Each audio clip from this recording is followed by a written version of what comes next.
Oh, happy Sunday, my friends, and welcome back into another edition of Prime Sports World. And this is On Point Wrestling Entertainment, bringing you our 2025 Elimination Chamber recap. And we got a lot to talk about here today. I'm your host, David On Point Huffman. Right there is my co-host, Mr. T.J. Hopkins. Please like, share, and subscribe to the podcast as we're running two shows here today. We're also going to be giving you our NFC North off-season preview show here tonight at about 9 p.m. Eastern Standard Time. So if you're a fan of any of those football teams, we're going to talk about all of them here tonight. TJ, man, it's Elimination Chamber, Road to WrestleMania, yeet. The movement is on, my friend, and last night was an absolute doozy in Toronto at the Elimination Chamber. This was a fun event. Yeah, it was. It was. I don't know what it is about international shows. Like they just, like the crowds. Man, those crowds show out, man. Like they just those crowds are just, and it's not even close. It's exponentially better. Yeah. Well, I think in America they're so used to wrestling just coming, but like international, they don't like. I mean, Canada's kind of exception. They go to WWE seems to go to Canada a lot. I think they had the Elimination Chamber in Canada last year too, because Sami Zayn got beat by Roman Reigns at the Elimination Chamber last year, and it was also in Ontario, Canada, somewhere in Canada, I'm pretty sure. Mm-hmm. But it's just, or maybe it was the Rumble. I don't remember. One of those two. But like the fact that like. I don't know. To me, that's not a vibe. It feels like, oh, it's here all the time. They go to these cities. I'm like, no, do better. Like do better. You see these. I feel you. So let's talk about it, man. Let's start with the Women's Elimination Chamber match, and it started out with a banger. So we had Naomi and Liv Morgan in the ring to start the match, and all of a sudden, Jade Cargill's music hits. She walks into the ring looking just super jacked as she always does. She comes in the ring. You think she's going to attack Liv Morgan, but a swerve, she takes out Naomi. And not only does she take her out, she absolutely destroys her while Bianca is trapped in the cage, in the Elimination Chamber, in the pod. And all she can do is watch as Naomi just gets absolutely dismantled. What do you think about the Jade Cargill return? What do you think about the swerve? I think a lot of people saw this swerve potentially coming, or Naomi was going to be responsible for Jade Cargill. But what do you think of like her return, like the moment, like what it was cool. It was real cool. It's we've seen this, like I ain't gonna say we've seen this kind of thing before, because I remember when we was finally gonna get I think it was Lashley and Brock Lesnar in the same Elimination Chamber. And I think inadvertently, Bobby Lashley got taken out. Like, it wasn't supposed to happen. Yeah, I know what you're talking about. And it was, like, I think, like, the fans got robbed because, like, for years, that was, like, one of the biggest what-ifs in wrestling. Like, what if Bobby Lashley and Brock Lesnar were in WWE at the same time? Like, what would that clash look like? This right here, it was, like, you kind of knew something was up because Naomi and Bianca, they come out wearing white. All white. She comes out wearing all black, and it's just something was going to happen. So let me ask you. So do you think Bianca Belair is somehow involved, or do you think Naomi was working with somebody other than, like, do you think Bianca was involved in whatever happened to Jade Cargill? Do I think because that's the rumor mills that's kind of, because they were all wearing all white, and Bianca was like the way she reacted, like she was all confused, like she didn't really know what was going on. Do you think she's in cahoots with Naomi, or do you think Naomi acted alone, or do you think she acted with somebody else, like Lax Legend in NXT? No, I'm gonna say no, because first off, like shout out to Mark Henry because he brought up this talking point like when she first got up to WWE and they was like training her and whatnot and everything. Like he basically said that like eventually at some point in her career, Jade Cargill is gonna be a heel. So Mark Henry, like you do that, like you pair her with a baby face like Bianca Belair to make I guess make that turn that much more that much more tragic or that much more hurtful. Like I don't see Bianca having anything to do with Well, this. I think Jade Cargill still would be a quote unquote face in this particular instance. I think it builds up to a match between Naomi and Jade Cargill at WrestleMania. Uh, Bianca Belair does go on to win this Elimination Chamber match. She ends up That's if pinning. Naomi actually, took her out. I, I, I think we'll find out a That's lot yeah. tomorrow. I think we'll find a lot more tomorrow when we watch Monday Night Raw. I think there'll be a whole segment. Bianca Belair wins. She is going to be going on to face either Io Sky or Rhea Ripley, whoever wins that match tomorrow on Monday Night Raw. What do you think about Bianca winning? What do you think about the showing of the other women in this match? As Bailey I, was pinned by Liv Morgan, mhm. Alexa Bliss was pinned by Liv Morgan, and then Roxanne Perez, I think, was pinned by. I don't remember who pinned Roxanne Perez, but Bianca Well, Belair ends up winning. So I will say Liv Morgan has come a long way in her hell in yeah, ring yeah, yep. performances. That and I'm also like so glad that it's not going to be another Liv Morgan Rhea Ripley match. I'm like, I hope I'm good on that I'm good on that match for like the next three I agree. years. I agree with you on that. Yeah. Like I don't want to see Rhea Ripley and Liv Morgan for another three. I don't want to see those two face each other for another 3 years. Like I don't want to see it. But yeah, like Bianca Belair doing winning the chamber. It's hey, first off, it's like this I is a mean, this is. first for I her. mean, this is a dream match. I mean, if it ends up being Rhea Ripley versus Bianca Belair, they teased it at the Raw after WrestleMania like 2 years ago when Rhea Ripley first got that title off of Charlotte Flair, and it never really panned out. They never really came to fruition. Now we're gonna get it. It's gonna be a good match. If that's the way it pans out, obviously, I think that's probably the way it's going to go, right? I don't think you necessarily have. I don't think you take the title off Rhea now. Uh, you can maybe do a triple threat match, but Rhea Ripley versus Bianca Belair, that's box office. That's must see television. Absolutely. And I was in the pan, like if you watched the preview show I did on yesterday, actually, I was in the camp that I would have been okay with almost anybody winning this match. I thought they were all very well deserving.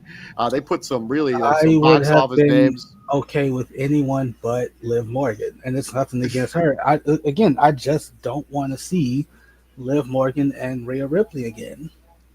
And Like I I, think they also did a good job of like building other narratives in this match. So obviously you had Liv Morgan pin Alexa Bliss. I think that's going to build towards a tag team title match at WrestleMania with Alexa Bliss and Nikki Cross potentially becoming a tag team. If they do they could even do a multi-team match for that. I think Roxanne Perez and Bailey. I think that's still the plan for WrestleMania, but they didn't really interact all that much together in this particular match. But I still think they can. They have a month and a half to figure it out. It'll work itself out. This was an absolute killer they match already had though. that stuff. They already had that stuff in the works. There ain't nothing to work out. Yeah. So, They know what they're doing. but yeah, I think if we're gonna give this a match, I think it was like an 8 out of 10. I really enjoyed it. The Jade Cargill, like the big box office beginning, culminating in Bianca Bell winning this Elimination Chamber. It was a solid match. It was. To the next match, and we had Tiffany Stratton and Trish Stratus defeat Nia Jax and Candice LeRae as Nia Jax actually is the one that took the pin, which is kind of surprising. And now moving forward, Tiffany Stratton can focus on her feud with Charlotte Flair. Trish Stratus and Nia Jax, I believe that's still probably the plan for WrestleMania. What do you think of this match? What, Tag what's team match. what Trish Stratus and Nia Jax? I don't think that's a plan at all. Like, I think I think it might be. I mean, I don't know. I mm, mean, why?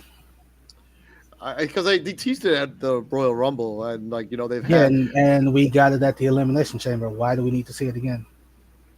We got a tag team match. We didn't necessarily get to see them one-on-one. We got it. We got it at the Elimination Chamber. Okay. We don't need to see All it again. Okay, DJ. With that being said, I really like. I like the ring gear that Tiffany Stratton and Trish Stratus had on, and the matching, all the tag team stuff. I mean, they could, if Tiffany Stratton didn't have the title, I think you could make that a tag team moving forward. But Exactly. Yeah. but I Considering think Trish's status, like I don't think she's. yeah, no, she's for sure not. Yeah.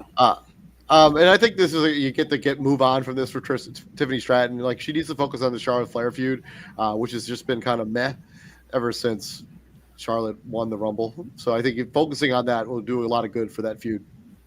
Okay, because it's not like Charlotte is performing at a full-time basis anymore. Like, has she had a match since winning the Rumble? I don't think so. Well, she's had a few appearances where she's cut a few promos, and she hasn't had a match. So she chose Tiffany Stratton, and outside of that, we haven't seen her. And yeah, so I feel like now would be a good time to bring Charlotte back into the. I kind of thought she was going to be here last night. Like I thought she was going to get involved in some just like coming out at the end of the match or something, like some sort of angle at the end of this match. I guess they did enough angles post match throughout this entire card, so you don't necessarily need one more. You can always deal with that on Monday or Friday. I guess that's on Friday, as opposed to like cluttering up this pay-per-view, which they kind of did later. So no, I mean, like I think Charlotte's at a point where, hey, if I don't have to be here, I ain't gonna be here. I mean, she's kind of earned that status. So,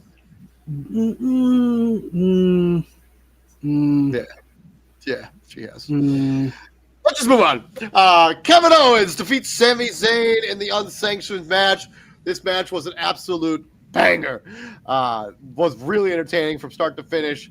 You could feel the emotion between these two wrestlers as they go back through their history, including the barbed wire wrap chair and then all of the table spots and all of the other moments. And I think this is like Kevin Owens needed to get a win. I mean, he's lost his last 3 or 4 matches on PLEs, and now he gets this victory. And unfortunately, Randy Orton returns, and this is another thing where Randy Orton returns and he gets outstaged in a way by something that happens later. But Randy Orton returns, hits the RKO out of nowhere.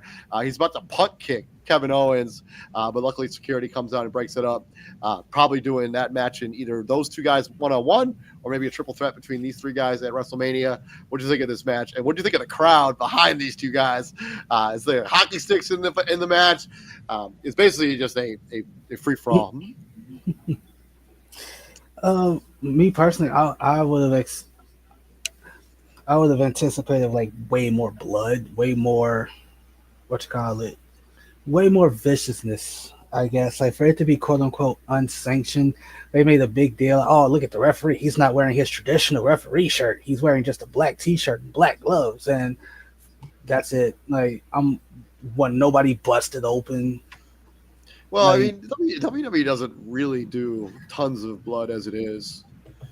We got a ton of blood later. What are you talking about? Like this is. Hey, they don't do a ton of blood.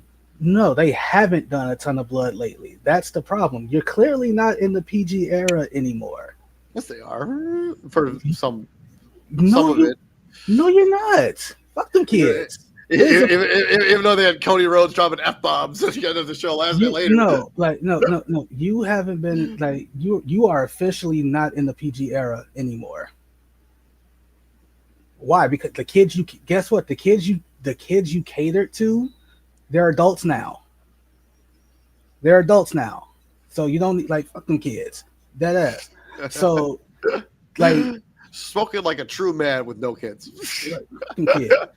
So the chair wrapped in barbed wire, that was nice. That was love. Like that was different because it put me I've never seen that before. Because the one we always see is the baseball bat wrapped in barbed wire, and that person may or may not get hit with it. No, Kevin Owens took a shot with a chair wrapped in barbed wire, multiple shots. Yeah. and you could see a little blood here. Like, no, I wanted to see somebody like cut open straight up. Especially in an unthanked match. But like, I mean, the end of this match was brutal. Like, the Kevin Owens just hitting those power bombs over and over and over and over again. It's back to their history when he turned on him in NXT.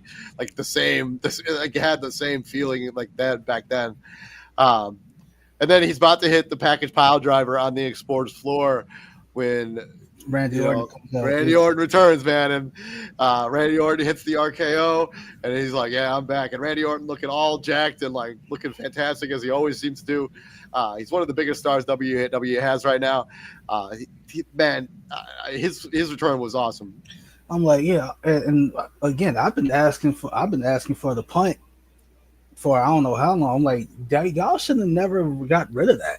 What was so wrong with him punting people in the head where it's like, oh, we can't have that? I mean, it looks dangerous, but fuck them kids, bro. I must say it till I can't say it no more. Like again, you haven't, to me personally, like you haven't been in the PG era in a while. Like you see some of the ring gear that these girls wearing, like got back to wearing now. It's a lot more. Yeah. It's you. Yeah. Like if you look at some of the stuff that like Tori Wilson wore to the ring back in the day, and then you look at what like somebody like a Jay Cargill wore last night, that's not PG. Ain't nothing PG about what she had on last night. That's very true. Like, come on now. Like but other than that, like the match, like to me, like the match minus the lack of blood, still great. I guess I'm in the minority. I don't necessarily need to see blood. No. You I associate blood with AEW, and I think WWE. Like you can't. Well, AEW, like AEW, they're the little brother. Like they do so much blood. I think that like WWE sees that and they're like one like AEW is climbing uphill. It's an uphill battle. Like they have to do something to be like, hey, look at us. You get what I'm saying? Yeah, I get you. But you can't cut the promos that these two dudes cut. You can't hype this match up the way you did. They both said stuff like, when I'm trying to leave you paralyzed. And well, I mean, if Kevin Owens hit that back of pile driver, who knows, man? It's like, well, I'm trying to leave you paralyzed, and I'm not nervous about this. I'm nervous about what I'm going to do to you and all this other stuff. And it's like, you can't say shit like that and then not. So like, let's talk about Sami Zayn. So I think it's pretty obvious. You have Kevin Owens and Randy Orton fighting at Mania. What do you do with Sami Zayn? Give him some time off. Like if the neck injury is, I understand. Like it's probably not legit. It may be, it may not be. But if he's injured, like K-Fab, I mean, yeah, if he's legit injured, but if he's not injured, either way, still give him that time off. Like I kind of like that WWE does that. It's like, hey, right now we don't have a plan for you, so you're gonna be injured until something comes up. And I wouldn't be surprised at all if we don't see Sami Zayn for a month, 2 months, whatever. I think Sami Zayn is going to be on the WrestleMania card. I don't know what he's going to do. I think he'll be in the plans. I don't see him. Like if he was to I don't know where they're gonna be at tomorrow, but if he's at Raw tomorrow night, I'm probably gonna be shocked because, again, like you did all intents and purposes, you did take a beating. Yeah, like you dished it out equally, but you took a beating. Like Kevin Owens has to be there because Kevin Owens won, and Randy's probably gonna be there. So like you said, like we have to set that up for WrestleMania. Sami Zayn, like if they say, hey, Sami, take some time off, like heal that neck, quote unquote, like heal the neck, and then that could potentially be the reason that they put this on the Elimination Chamber and didn't put it on to Mania, so Sami Zayn could take some time off post. So and then you can have him return as like a big return, like I don't know, SummerSlam. That's the first big pay-per-view after WrestleMania, right? SummerSlam, or Money in the Bank or something. So yeah. Moving on from there, let's talk about the Elimination Chamber. And we started off with, I think it was Drew McIntyre and, oh man, my brain is escaping me right now. Drew McIntyre and Seth freaking Rollins started the match, which is good because those two guys hate each other. Comes down to the final two as Drew McIntyre gets bounced by Damian Priest. Damian Priest eventually gets eliminated out of this match as well. Logan Paul gets thrown out by CM Punk. And then we're down to the final three guys. We got CM Punk, Seth freaking Rollins, and John Cena. And then, obviously CM Punk removes Seth Rollins from the match. And then Seth Rollins loses his mind, attacks CM Punk while he's in the STS or STF. CM Punk ends up passing out. John Cena wins the Elimination Chamber.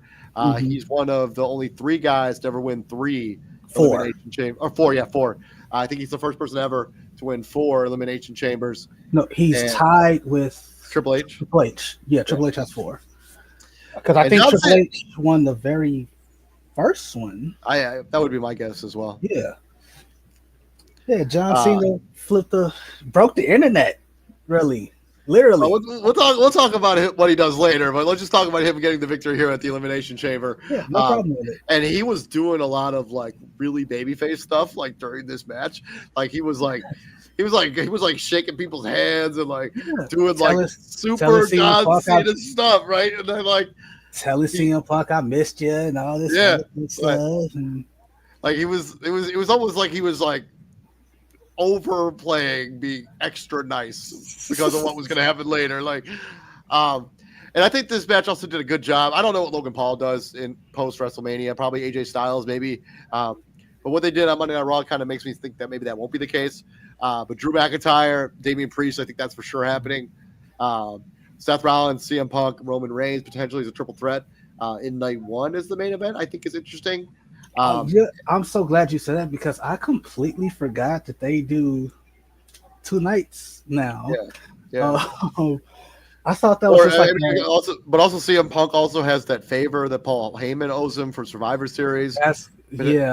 Potentially he can cash that in and do a triple threat between the 3 of them at Messina, Cody, and Punk. Yeah. I don't know. There's so many things the WWE could do based on what happened in this Elimination Chamber. For John Cena, it's a good moment. You get the victory. You're in your good farewell tour. It's a good moment. Not just that, overshadowed big time by what happens 10 minutes later. But not just that, people gotta also remember something. This is John's first win in 6 years.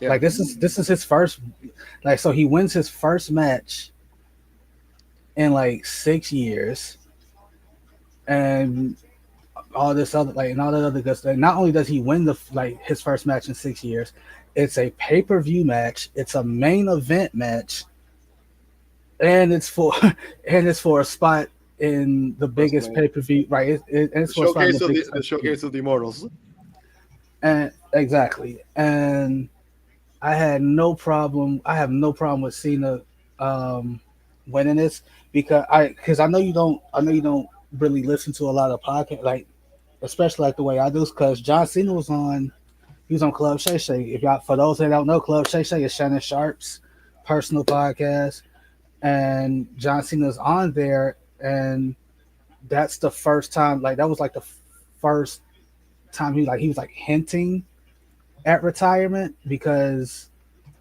we gotta look at it John Cena is fucking 50 years old, literally, not even exaggerating. If he ain't 50, he's a year or 2 away from 50.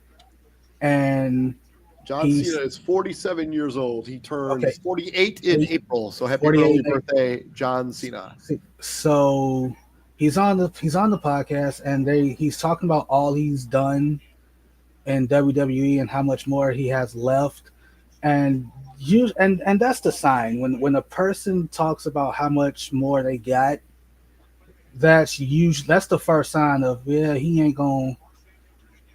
He close. If he ain't close to, he ain't ending, but he close to it.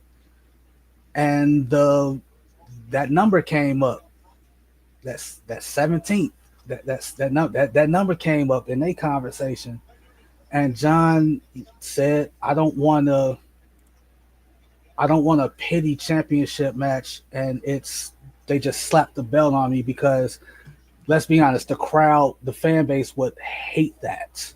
Yeah, Like especially because of the stature of Ric Flair and the guy who has that title, like it would feel disingenuous. it would fit right. It wouldn't feel right, and he said that, and because like for the longest, because like John Cena was like, hey, I could have broke it years ago. He could have got just that 17th world title years ago, but he never wanted to do it out of respect for Ric Flair, and he finally got to a point where he's just like, you know what? If y'all and Ric Flair's giving him his blessing time and time again, he like, hey, if you want that mantle, you can have it.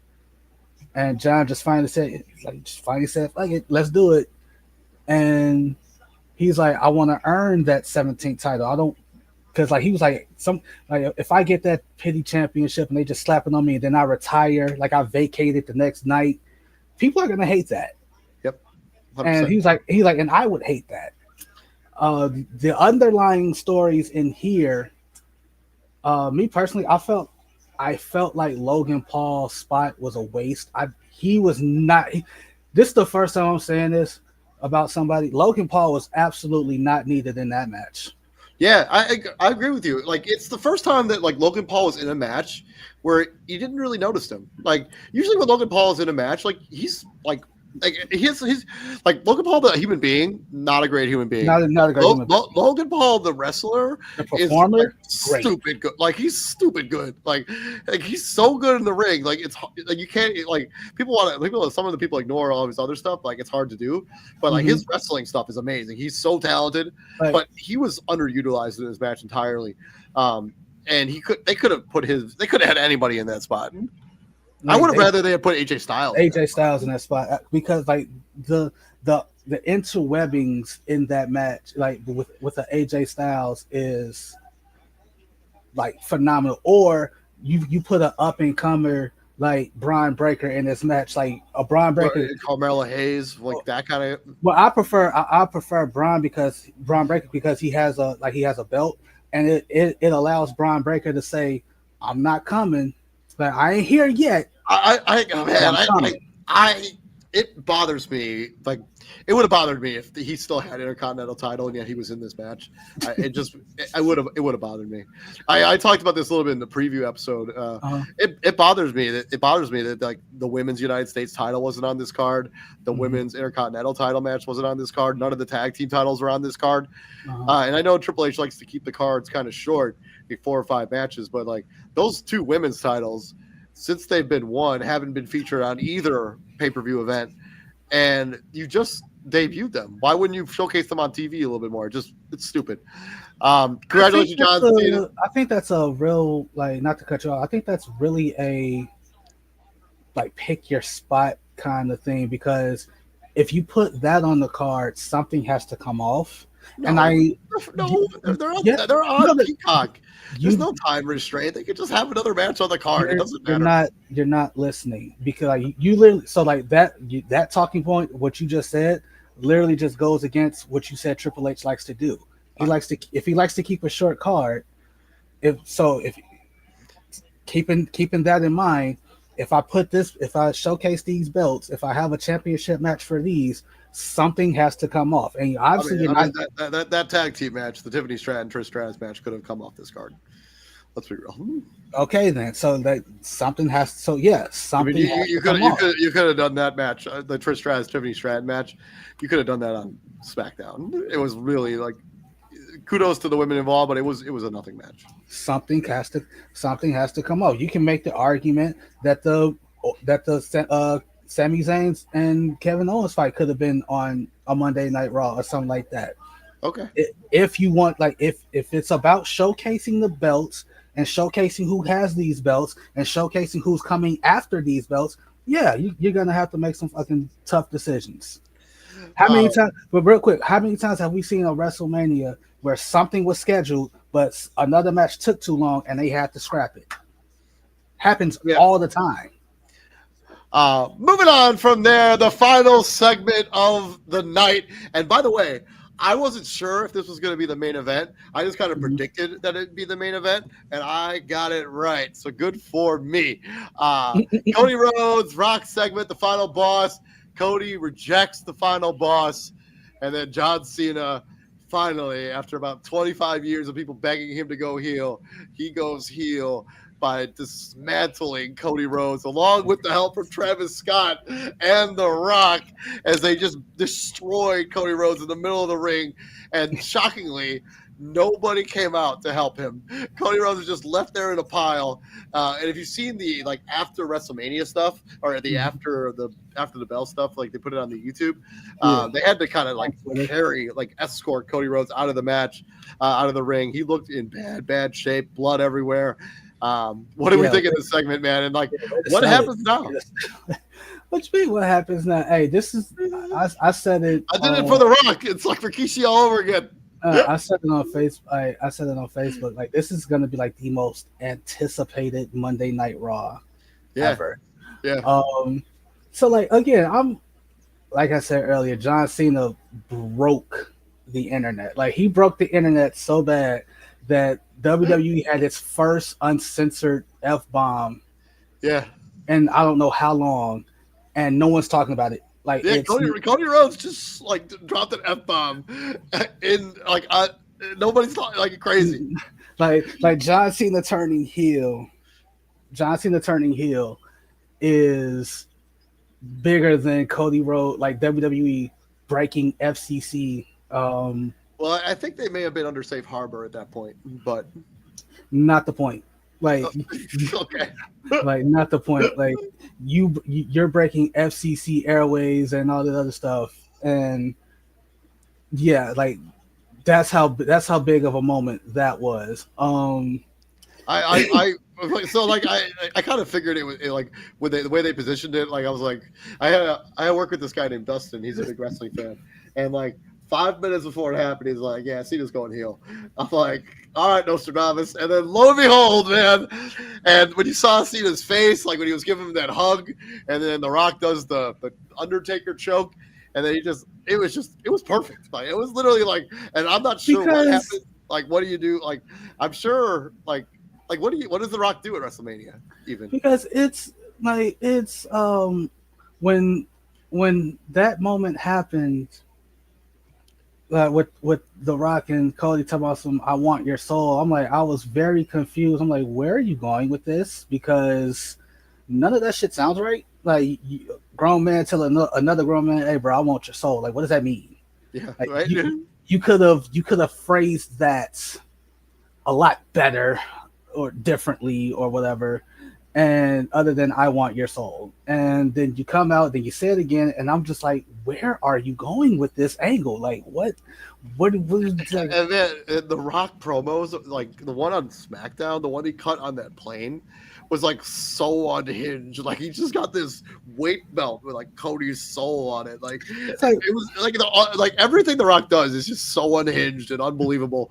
Like we have no idea what he's gonna do next. Like, this final boss character is the best thing The Rock's ever done.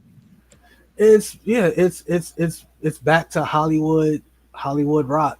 It's back to that, and the only person that's not needed in this moment is Travis Scott, because like, dude, what are you doing? Like, what was he doing? Like, he's like, what do you like? You don't fit here, bro. Like, this is you don't fit here. Like, you don't fit in here. This is not your area. But anyway, again, like, John Cena waiting. When was the last time we would say John Cena was like full out heel? Like 2004. I mean, it's got to be when he was like the master of Thugonomics character. Yeah, the doctor. Like, yeah, that's something like whatever year that is. Like 2004, 2003, 2004, somewhere in there. So yeah, a full 21 years. 21 years. That's a lifetime for some people. Like, that's John Cena's WWE career is old enough to drink alcohol now. So yeah, 2002 to 2003, when he was the Doctor of Thugonomics, that character. 23 years.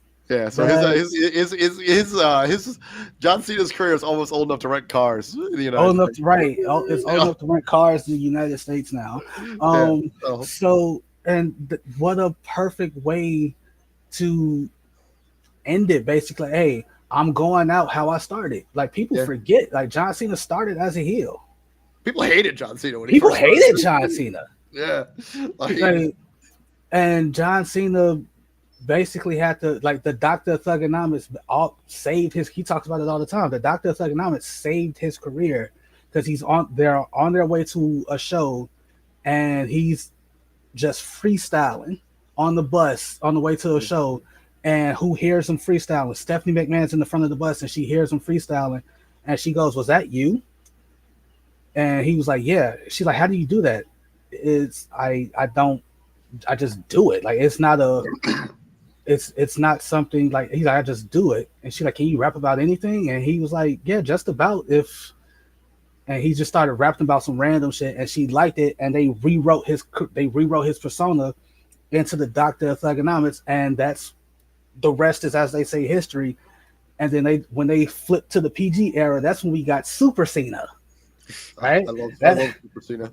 That's when we got Super Cena. That's when we got Big Match John. That's when we got all that. Like that's when we got the greatest of all time. Cena turning heel, and then you watch his press match, post match presser. He doesn't say anything. Doesn't say a word. Everybody's like, "What is he gonna say? I can't wait for it." He walks in.